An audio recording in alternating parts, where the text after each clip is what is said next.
কপালে টিপ দেওয়া এসেছে হিন্দুদের পক্ষ থেকে, যার কারণে মুসলিম নারীদের কপালে টিপ দেওয়া হারাম। আমি বলেছি মুসলিম নারী নখে নেইল পালিশ নয়, মেহেদি দিবে, পায়ের নখে মেহেদি দিবে, হাতের নখে মেহেদি দিবে।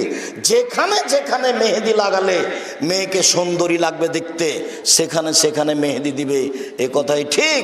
ইহুদি খ্রিস্টানদের পতিতালয়ের মেয়েদের বৈশিষ্ট্য হচ্ছে নখে নেইল পালিশ দেওয়া। আদর্শ বই আপনি পড়ে দেখুন, ওখানে নখে নেইল পালিশ দেওয়া ইহুদি খ্রিস্টানদের পতিতালয়ের মেয়েদের বৈশিষ্ট্য বলা হয়েছে। সাথে সাথে সব নারী হাতে মেহেদি দিতে বাধ্য। একজন মহিলা আল্লাহ রাসূলের হাতে একটা পত্র দিয়েছে, আল্লাহ রাসূল পত্রটা নিয়ে বলছে, এই হাতটা পুরুষের না নারীর? আরে যদি নারীর হয় তাহলে মেহেদি নাই কেন? তার মানে নারী হাতে মেহেদি দিতে বাধ্য, পায়ের নখে মেহেদি দিতে বাধ্য।